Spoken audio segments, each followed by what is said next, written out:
bring back longer sustainable growth?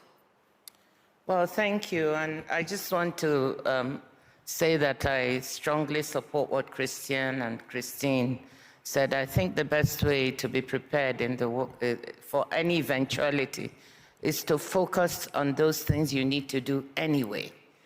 For me at the WTO, I don't fret about who is going to come or what is happening. Maybe that's an overstatement. But in a way, it's focusing on what do we need to do to strengthen and reform the organization so that whatever the circumstance, it will be able to deliver what it's supposed to deliver for people. So if we keep doing that, I think that's a strong answer, a bit of offense in that regard. But with respect to what are the pillars we should look at for restoring growth, I think that's a very good conversation, because we focus a lot on the pessimistic things that might happen. But there are some bright shoots that I want to talk about on the trade side. First, I want to mention that in spite of all the uncertainties that we talk about, and I pointed to in the beginning, trade has been largely resilient. It is because of trade that Europe was able to find other sources of energy from the US and the Gulf and elsewhere to make up for the withdrawal of energy from Russia.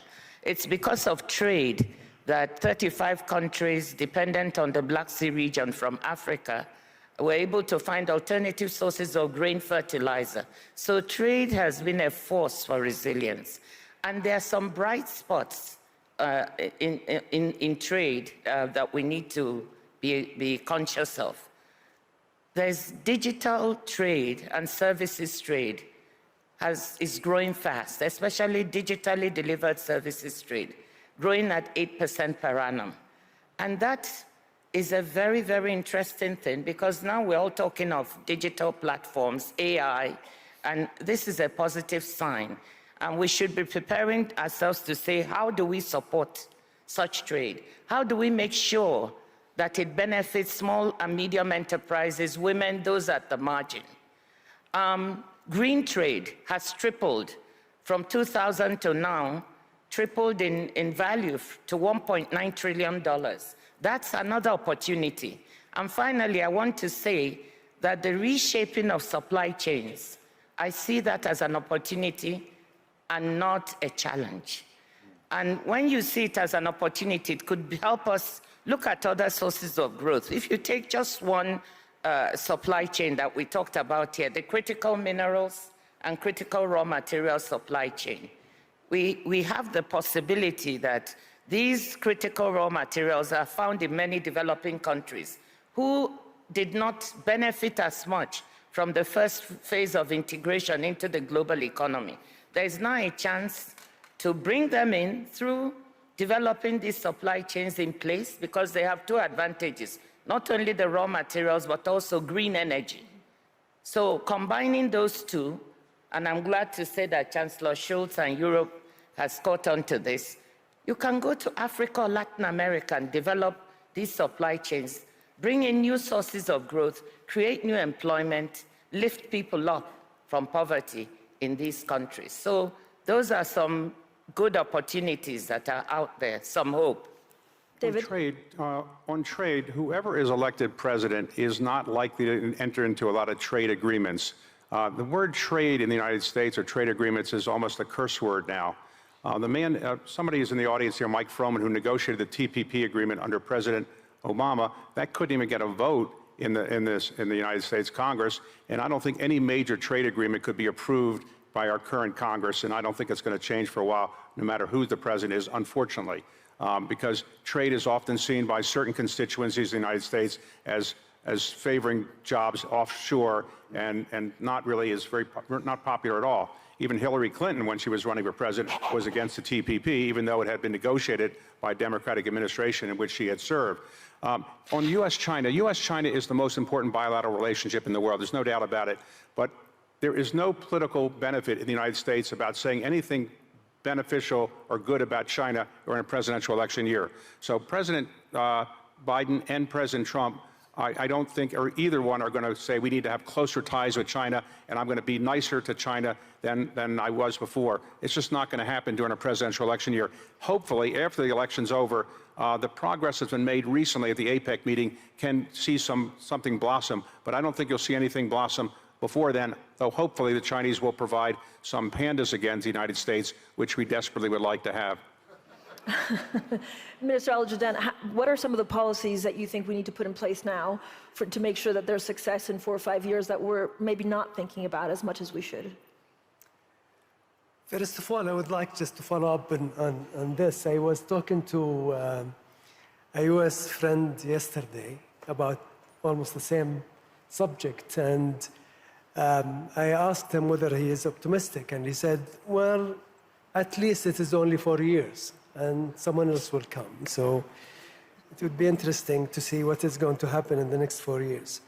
But more seriously, I think what needs to be done is looking at how can you actually mobilize your own resources? How can you do structural reform? I can tell you from experience, and I'm not here really to promote what Saudi is doing, but from experience, what we have done in the last 7 years actually helped us significantly in our resilience to deal with the multiple shocks that we are facing, including what the current situation, geopolitical tension.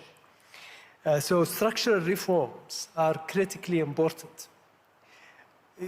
Local revenue mobilization is actually very important for countries. And obviously, the support of multilateral development institutions to catalyze private sector investments in developing nations, and particularly low-income countries, is very critical. Catalyzing that is, I think, will be, and I'm actually very optimistic with the reform that the World Bank is doing and actually bringing MEGA, IFC, and their own IBRD and IDA together to make sure that they provide that support and catalyze more private investments in low-income countries. I think this is promising, and I would love to see some results actually this year. Mr. President, you worry about something that we're not really talking about, and this is fiscal spending. Are we sowing now the seeds to have an even bigger crisis 4, 5, 6 years from now?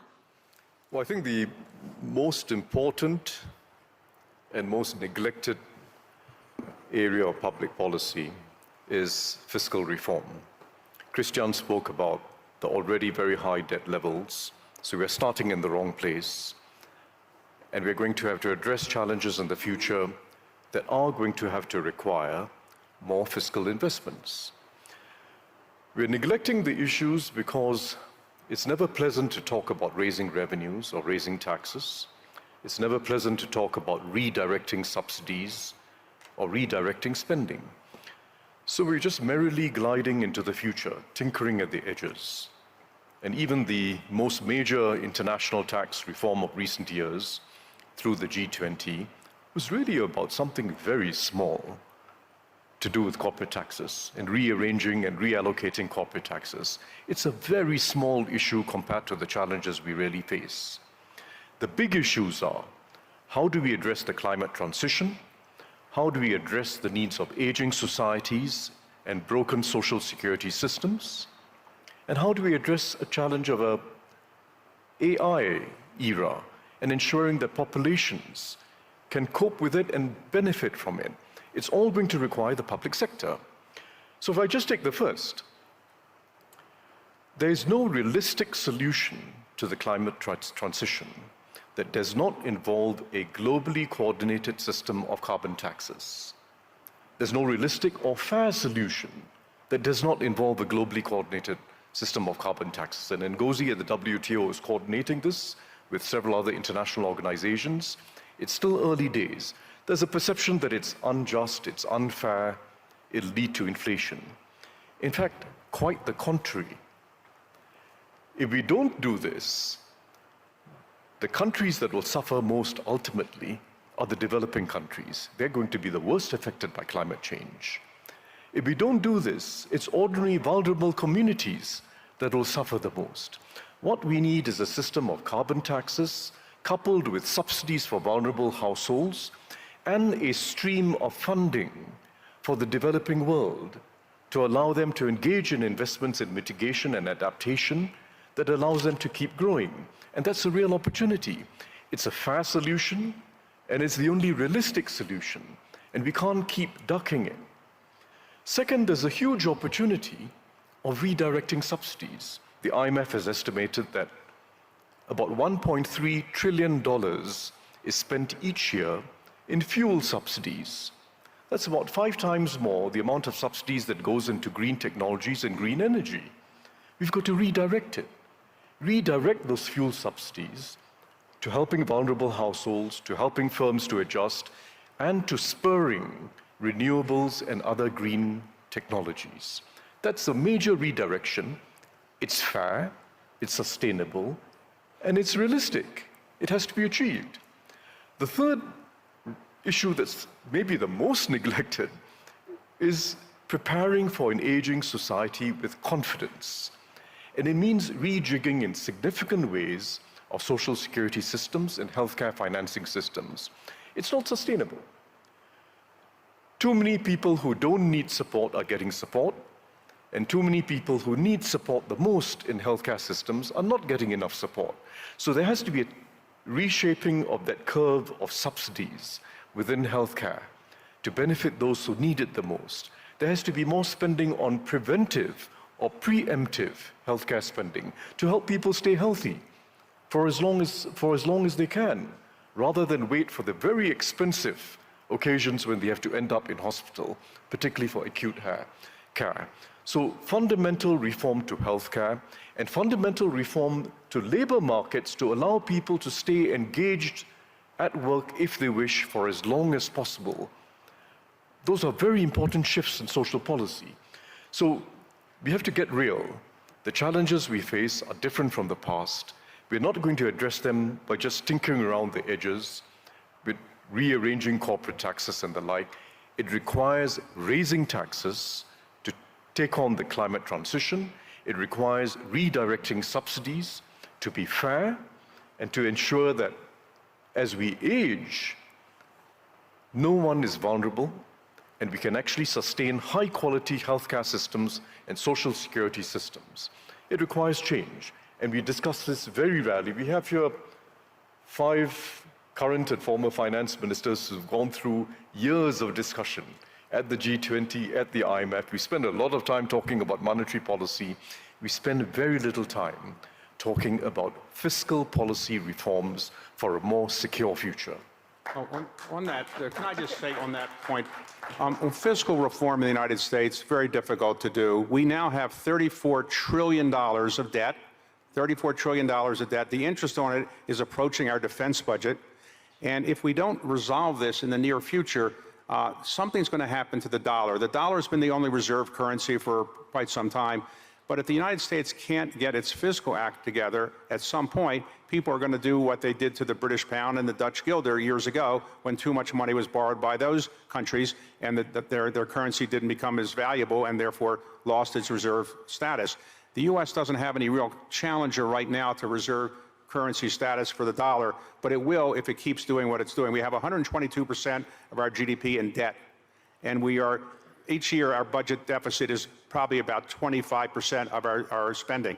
And we just can't keep doing that, but there is nobody in the United States government that I see is really seriously addressing that problem, but it will be a big problem in the not too distant future. Thank you, Dr. Ngozi. Well, maybe you're pointing to me because I was nodding so much when Taman was talking, and that's why he's a favorite. I mean, we have to look at what we need to do on the fiscal side to finance the green transition. The money isn't coming. The amounts are huge in the trillions needed. You take Africa, for instance, it needs $190 billion to finance per year, up to 2030 to finance the green transition. What is it getting now? Minute amounts. How is it going to be raised? So we have to think of sensible things like, how do we raise that money? So that's one. The second is business. They're facing a lot of regulatory fragmentation. There are 73 different carbon taxing and pricing regimes in the world today. They are confused. When they go from one country to the other, they have to think about a different way and a different system. So how do we bring this together? So if we have a common methodology or framework for a global carbon pricing regime, I think that will help. And then we can use some of those resources that would be raised to help finance the green transition in those vulnerable countries that don't have the resources. So that was why I was nodding so vigorously. And I think developing countries need to get behind it. The international financial institutions have all been working on this in parallel. The IMF, the World Bank, the WTO, the OECD. And finally, we are coming together in one task force to try to see if we can put all our energies together and develop a common methodology or framework. We know that not every country is going to have a carbon price or tax. The US will never do it. They will approach it through regulation and subsidies and other means. But once we have a common framework, we can all measure what we're doing against that. And more importantly, we can transfer some of the resources raised to help finance the green transition. So thank you for raising that, Tama. Yeah. Dr. Ngozi, I know you have to leave in a couple of minutes because you have an important meeting. So a very quick question to you. Why has it been so slow? Is it because we're distracted with other crises? And are you confident that actually all of this is going in the right direction? Well, it's so slow because, I mean, when you talk of raising taxes or prices, it's never a popular subject anywhere. As Taman said, you have so many former present finance ministers on the panel, and we know what this means. It's politically difficult to talk about raising taxes. It's also politically difficult to phase out subsidies. We tried it when I was a finance minister in Nigeria, and we wanted to phase out our subsidies. We went halfway, but it was very politically sensitive. So that is why you don't hear great enthusiasm when you talk about raising taxes or phasing out subsidies. But I think the world, we need to take some hard decisions. You cannot have a situation in which you have $1.2 trillion in fossil fuel subsidies. A lot of it is in developed countries, by the way, not developing. And then we are trying to look for peanuts for a loss and damage fund. You have over 600 billion in trade distorting agricultural subsidies. And we are looking for peanuts for a loss and damage fund. When we get 200 million, we're all happy. We need to take those hard decisions, but they are not being done because it's politically difficult, and politicians will look at the short-term horizon. They want to be re-elected, right? That's the problem. Thank you so much, Dr. Ngozi. I know you have to go. Minister Al-Jadaan. I think a few points, and I listened to Mr. President, and we spoke briefly before we came on stage. I would like, first of all, I think let us agree that climate change is real. Risks from climate change are real, and we should work all together to find solutions that would help the planet and the livelihood of people. I think we are all in agreement. I remember in 2014, when Paris Agreement was reached, developed nations have committed $100 billion annually for developed countries to deal with climate change and for them to transition out of carbon-intensive energy. What have we seen so far? Almost zero. Almost zero. And I can understand Mr. President's enthusiasm about carbon tax and how it may change the equation, but then he linked it to two things. Subsidies to those who are in need. I agree, whenever you raise cost on your community or others, you need to look out for the less fortunate and provide social safety net. Agreed. The second caveat, Mr. President said, is we need to find a way that we channel part of that to low-income countries. We tried that and it failed.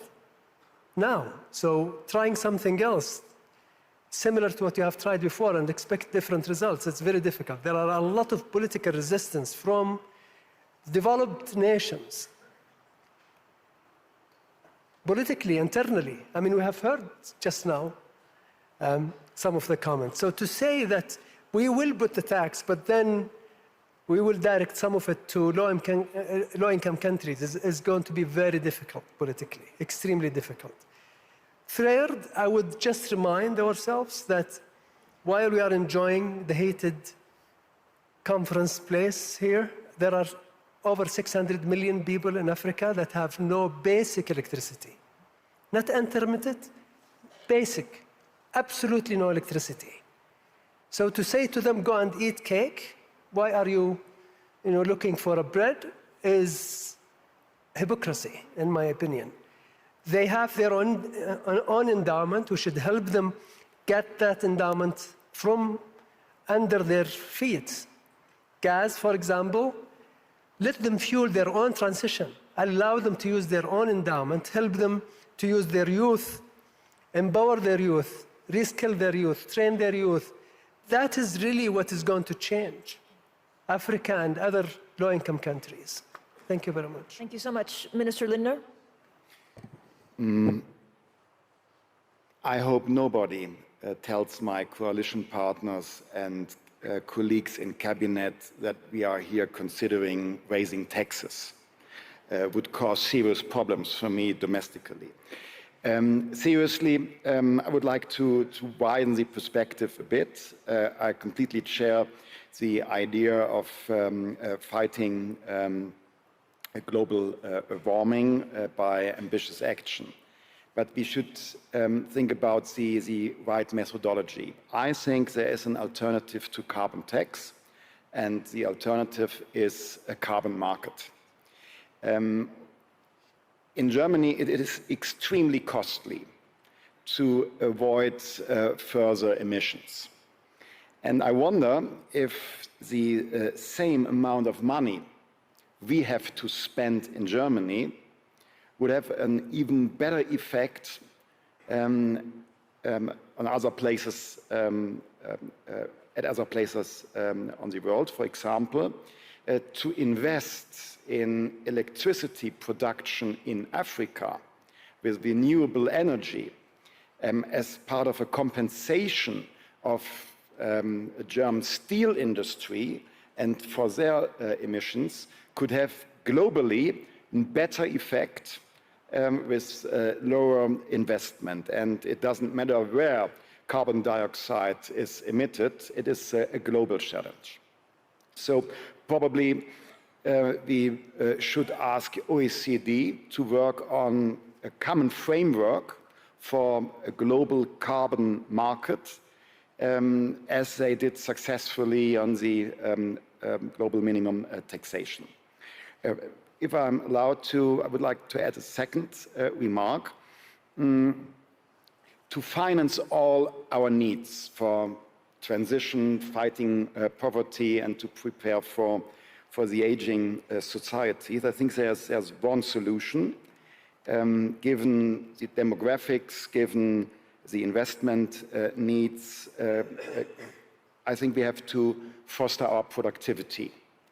And this is why I'm advocating for structural reforms in the labor markets, in technology, cutting red tape, being more competitive when it comes to corporate taxation. And well, obviously I'm talking about the reform agenda of Germany, but I think others have to face similar challenges. We in Germany, we have to do our homework, and probably we are part of a model because others have similar challenges. We had to solve our debt and deficit issues, which has made me becoming the loneliest minister in cabinet. But we succeeded to solve our debt issues, and now we have to strengthen the supply side. And I know what some of you are thinking. Germany probably is a sick man. Germany is not the sick man. Germany is after a very successful period since 2012 and these years of crisis. Germany is a tired man after a short night, and the low growth expectations are partly a wake-up call. And now we have a good cup of coffee, which means structural reforms, and then we will be continuing to succeed economically. Thank you so much, Minister. We only have 5 minutes left, so I'm going to call on Madame Lagarde, and then David, President and Minister. So thank you very much. I would like to flag a couple of areas where I think there can be hope and there can be trust if we deliver. And I'd like to start with 2 observations as a follow-up to Talman. Your point is well taken about taxation, Talman, but you have in this panel, in the discussion we're having, a good example of how difficult it is. Because tax issues present a huge heterogeneity. Whether you're sitting in one country or the other, you can have a tax burden of 50% of GDP or 10% of GDP, and you're starting from a completely different picture. So that should be taken into account. Second, there are currently instruments that have been laboriously negotiated at the OECD level to put in place those 2 pillars, one that institutes a minimum corporate taxation, and the other one that proposes to allocate profits of large corporates around the world on the basis of where the activity is generated. These agreements have been approved at the OECD level. They just need to be ratified. So it's there. Let's get on with it and move, because otherwise we will move to more fragmentation of tax, and we are seeing it with the carbon tax border adjustment here and there, and that would be more cacophony added to the risk that we see. And that takes me to my second area where I think there is hope if we, I'm sorry that Ngozi had to go because it touches on trade. Everybody will agree, no matter how much we talk about deglobalization, that globalization had massive positive impact in pulling people out of poverty, hundreds of millions. If we listen to Ajay Banga from the World Bank, this virtuous path on which we were heading is now at best stable, at worst declining. More poverty than less poverty. Well, if we look at trade and the decoupling or the de-risking, however we want to call it, it implies 2 things. One, there will be different and new sources of supply and new patterns of trade, number 1. Number 2, because there is more vulnerability associated with supply, it may well be that the cost will be higher in the long term. And maybe that's not such a bad thing. Maybe we've been relying on this principle of efficiency over security a little bit too much, assuming that everything had virtually no cost, assuming that labor cost had to be minimal and reduced over the course of time. Well, this can change, and maybe can change for the better, to bring those people who had the benefit of globalization and were taken out of poverty, also out of this recessing poverty that is at risk of bringing some of them back down again. So I see a lot of positives on those 2 fronts. I had a few other items, but I'll save them for next year. David, and then Paraphrase President in my country, ask not what the World Economic Forum can do for you, but what you can do for the World Economic Forum. Now, what do I mean by that? The purpose of the forum, and I can't speak for it because Klaus is the person who is really the most responsible to be able to speak for it, but I can say that the purpose of for this purpose is to inspire people. What we've tried to do in this panel and in other panels around the World Economic Forum is inspire people and educate people. And hopefully when you go back to your country, you'll educate yourself about some of the things that we talked about here that you might be inspired to learn more about, and try to pick one issue of the ones we talked about where you make yourself not only well educated about it, better educated than now, but try to make some difference in your own country to try to bring forward some of these ideas. Because the only way we're really going to be effective at the World Economic Forum is we have people that come to the sessions, and those people are watching on streaming. They are going to take these ideas and do something useful with them by working in their own countries to kind of educate people about these things. And that's what I really hope all of you will do, is take something away from this session and say, I'm now inspired to learn more about this issue or that issue, and I'm going to try to do something in my country to make it more likely that that will happen. Thank you. thank you. In 30 seconds or 1 minute, Mr. President, what are you positive about? So I agree entirely that we need carbon markets. That itself is a complex endeavor, but we need to develop it and we need to make it global. It's not a substitute for carbon taxes for a very simple reason. Governments are going to have to invest significantly more than they've invested before. We want the private sector to fund most of the transition, but about a third of the investment is going to have to come from government because of externalities and other reasons. It has to be funded. It has to be funded. And we can't, there's no magical thinking here. Funding requires taxes of one form or another. The alternative is more and more borrowing, which Christian will be the first to agree, is not sustainable. So let's not duck the issue. Our real challenge is political. It is unpopular to raise any taxes. You have to design taxes together with subsidies so as to make it acceptable and fair. And that's the task of finance ministers. And we've got to coordinate this as much as possible globally so there are no leakages. Design taxes and subsidies so that we can get ahead on this, invest at a higher level, and make it fair for ordinary people. The developing world, I quite agree with both Al Jadaan and